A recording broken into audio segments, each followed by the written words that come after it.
there we go. Yeah. So I was watching this video the other day about 3 birds flying across a room from one place of the room or from one spot of the room to another spot. The birds were placed on a table, and their task was to fly across the room and land on another table.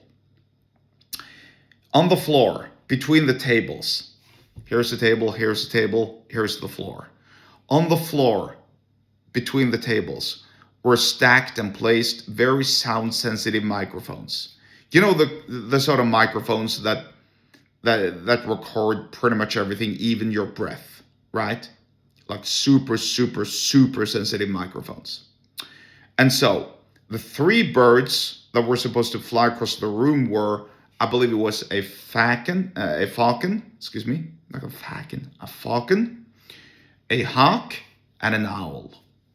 These 3 birds. And so, first it was the falcon's turn. The falcon started. It flew across the room. You could hear well the sound of the wings, and hardly anybody were surprised that they could hear the sound of the wings. And just so you all understand this, the birds had to actually flap their wings, right? They couldn't just float like this, right? They had to flap their wings, right? And work and use their muscles. Because when a bird is floating through the air, it doesn't make any sound, right? Because its wings doesn't flap. Its wings don't flap. So, next up was the hawk's turn. And the hawk flew, flapping its wings across the room, and it made a little bit less sound, but it was still, enough to notice that, oh, there's a bird flying. And then it was the owl's turn. And you can probably guess what happened next. There was no sound at all. Literally no sound at all. You couldn't hear the owl as it was flapping its wings, flying across the room. That's scary. And that's why the owls are so good night hunters. I also watched another video of, I think it was 2 hawks or 2 falcons or two birds, 2 chickens waiting for their parents to return to the nest, because this was of a bird's nest, and inside the nest there were two chickens waiting for their parents to return home with food. And so this is in the middle of the night. Everything is pitch black. Obviously the camera lights up the nest a little bit so that you can see what's actually in the nest. And you can just see like 2 light bulbs, 2 yellow light bulbs in the distance, closing in faster and faster and faster. And the owl snaps one of the chickens away. And his brother or sister, or her brother or her sister, I don't know, the sibling chicken doesn't even notice what happens. It's that fast. Think about it. That's why the owl is such a tremendous hunter. That's why the owl is such a tremendously great hunter as well. Now, supposedly, owls are stupid.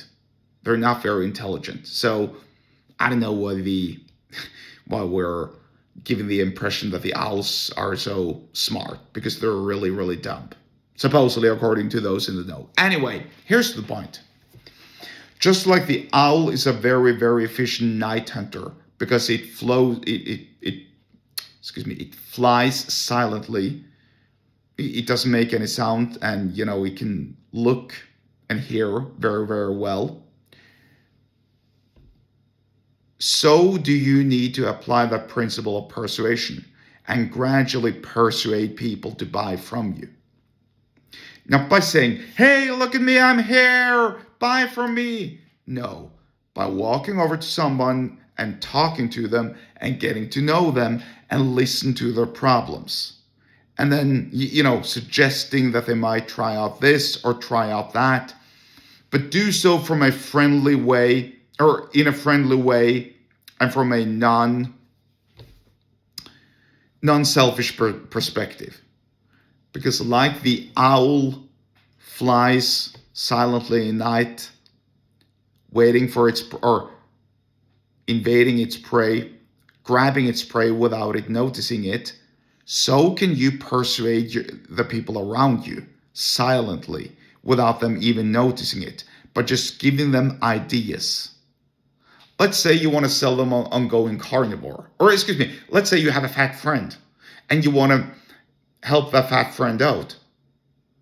You don't start, you could of course do the following. You could say that, oh, you're fat, you're ugly, you're gross, you need to lose weight. Or you could say, hey, listen, I eat steak every single day and eggs, and I love my dinners, and I slimmed down 30 pounds in 4 months. Boom. Now your friend is sold. Because most people like steak and eggs, most people want to slim down, and this just sounds like a very, very sweet deal. That's the art of silent persuasion.